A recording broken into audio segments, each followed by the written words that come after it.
तो दोस्तों आज हम लोग पढ़ने वाले हैं रीजनिंग का एक बहुत इंपॉर्टेंट टॉपिक सिलोजिज्म। तो चलिए बिना किसी टाइम के स्टार्ट करते हैं। तो सिलोजिज्म में हम लोग देखते हैं स्टेटमेंट, और स्टेटमेंट के बेस पर ही हम लोग कंक्लूजन ड्रॉ करते हैं। स्टेटमेंट जिसको तो हिंदी में बोलते हैं कथन, और इसको आपको 100% ट्रू मान के चलना है। मतलब इसमें कोई भी लिखी हुई बात 100% ट्रू मान के चलना है आपको, और उसके बेस पे हम लोग को कंक्लूजन ड्रॉ करना है कि वो सही है या गलत है। तो चार बेसिक टाइप के हमारे स्टेटमेंट होते हैं, 4 basic type of statements.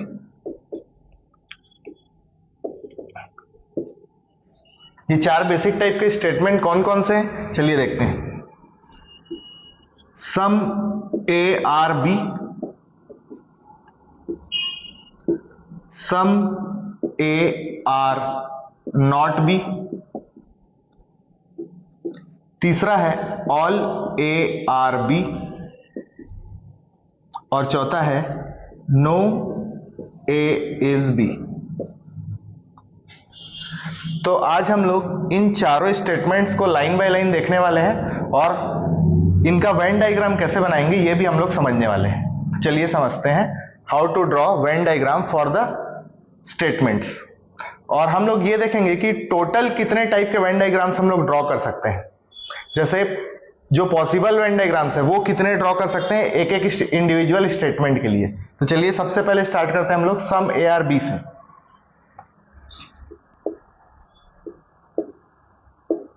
Some A are B, इसका मतलब होता है कि कुछ ए जो है वो बी का पार्ट है। तो कुछ ए अगर बी का पार्ट है तो हम लोग क्या देख रहे हैं यहां पर, possible Venn diagrams. Possible Venn diagrams वो सारे वेन डायग्राम्स जो इस स्टेटमेंट के लिए बनाए जा सकते हैं वो हम लोग देखेंगे। तो सम ए आर बी मतलब कुछ ए बी का पार्ट है, तो ये हो गया हमारा ए और ये हो गया हमारा बी। तो सम ए आर बी मतलब ये कुछ ए का पार्ट जो है वो बी का भी पार्ट है। तो सम ए आर बी में ये वाला हम लोग डायग्राम बना सकते हैं। और कौन सा डायग्राम बना सकते हैं सम ए आर बी के लिए? सम ए आर बी के लिए हम लोग ये डायग्राम भी बना सकते हैं कि ये पूरा का पूरा ए है और ये है बी। तो कुछ ए जो है वो बी का भी पार्ट है, तो सम ए आर बी इस केस में भी हम लोग बोल सकते हैं। तो ये डायग्राम भी बना सकते हैं। और एक डायग्राम हम लोग बना सकते हैं सम ए आर बी के लिए कि ये ए है और ये बी है। तो इसमें तो पूरा का पूरा ए जो है वो बी का पार्ट हो गया, ये आपको लग रहा होगा। तो अगर पूरा का पूरा ए बी का पार्ट है तो कुछ ए बी का पार्ट होगा, ये तो हम लोग बोल ही सकते हैं। इसलिए ये भी सम ए आर बी का पॉसिबल वेन डायग्राम होता है। और चौथा हम लोग वेन डायग्राम बना सकते हैं कि ये ए और इसी पे ओवरलैप कर रहा है बी। तो ए जो है वो बी के बराबर है, तो हम लोग बोल सकते हैं कि पूरा का पूरा ए जो है वो बी का पार्ट है, इसलिए कुछ ए बी का पार्ट होगा, ये तो बोल ही सकते हैं। तो ये चारों पॉसिबल वेन डायग्राम्स है सम ए आर बी के लिए। अब देखते हैं हम लोग अपना दूसरा statement, some A are not B. इसके लिए टोटल हम लोग कितने डायग्राम बना सकते हैं ये देखते हैं। तो some A are not B के लिए पहले सबसे पहले वही वाला डायग्राम बना सकते हैं कि ये हो गया हमारा ए और ये हो गया हमारा बी। तो ये कुछ पार्ट है ए का जो बी का पार्ट नहीं है, तो some A are not B. दूसरा हम लोग सम ए आर नॉट बी के लिए कौन सा डायग्राम बना सकते हैं, ये वाला डायग्राम बना सकते हैं कि ये है हमारा ए और ये है हमारा बी। तो ये कुछ ए का पार्ट है जो बी का पार्ट नहीं है, तो हम लोग बोल सकते हैं कि सम ए आर नॉट बी। तीसरा हम लोग जो डायग्राम बना सकते हैं some A are not B के लिए, वो कौन सा बना सकते हैं, वो ये बना सकते हैं कि ये है ए और ये है बी। ये पूरा का पूरा ए ही बी का पार्ट नहीं है, तो हम लोग ये तो बोल ही सकते हैं कि कुछ ए बी का पार्ट नहीं होगा। तो some A are not B का वेन डायग्राम ये भी होता है, और हम लोग को ड्रॉ यही करना है।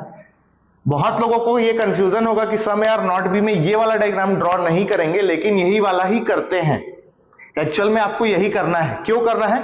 क्योंकि हम लोग एक प्रिंसिपल के ऊपर काम करते हैं जिसको बोलते हैं प्रिंसिपल ऑफ मिनिमम ओवरलैपिंग।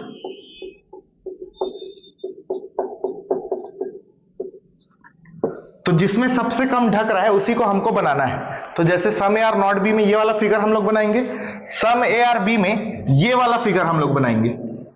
उसी प्रकार से हम लोग आ जाते हैं हम लोग के तीसरे स्टेटमेंट में, जिसको बोलते हैं all A are B. All A are B मतलब पूरा का पूरा जो ए है वो बी का पार्ट होना चाहिए। तो देखते हैं इसके पॉसिबल वेन डायग्राम्स। तो ये ए है और ये पूरा का पूरा ए जो ए का पार्ट है वो बी का पार्ट है, मतलब ऑल ए आर बी। ये वाले डायग्राम में हम लोग बोल सकते हैं। और किस डायग्राम में हम लोग बोल सकते हैं कि ये ए है और इसी को ओवरलैप कर रहा है बी, तो पूरा का पूरा जो ए है वो बी का पार्ट है, तो हम लोग इस केस में भी बोल सकते हैं ऑल ए आर बी। तो इसके दो पॉसिबल डायग्राम बनाए जा सकते हैं और हम लोग बनाएंगे कौन सा, ये वाला। और लास्ट है हमारा statement no A is B. No A is B के लिए केवल एक पॉसिबल डायग्राम है, तो हम लोग इसको ऐसे दिखा सकते हैं कि कोई भी ए जो है वो बी का पार्ट नहीं है। और यही वाला डायग्राम हम लोग को क्वेश्चन में बनाना भी है। तो मेरे ख्याल से आप लोग समझ गए होंगे। एक बार समराइज कर लेते हैं चीजों को। तो स्टेटमेंट क्या होता है, जो 100% ट्रू होता है और उसी के बेस पे हम लोग को कंक्लूजन ड्रॉ करना होता है। तो चार बेसिक टाइप के हम लोग के स्टेटमेंट्स होते हैं, some A are B, some A are not B, no A is B और all A are B.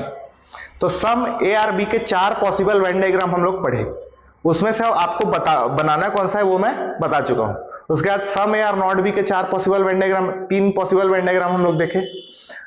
All A are B के दो पॉसिबल वेन डायग्राम देखे और नो ए इज बी के एक पॉसिबल वेन डायग्राम देखा। आगे हम लोग देखेंगे कि क्वेश्चन में हम लोग वेन डायग्राम कैसे बनाते हैं और स्टेटमेंट के बेस पे हम लोग वेन डायग्राम कैसे बनाते हैं। तो चलिए मिलते हैं हम लोग के नेक्स्ट वीडियो में, और तब तक के लिए गुड बाय। अगर आपको वीडियो अच्छा लगा हो तो वीडियो को लाइक करें, सब्सक्राइब करें और चैनल को भी सब्सक्राइब करें। Thank you.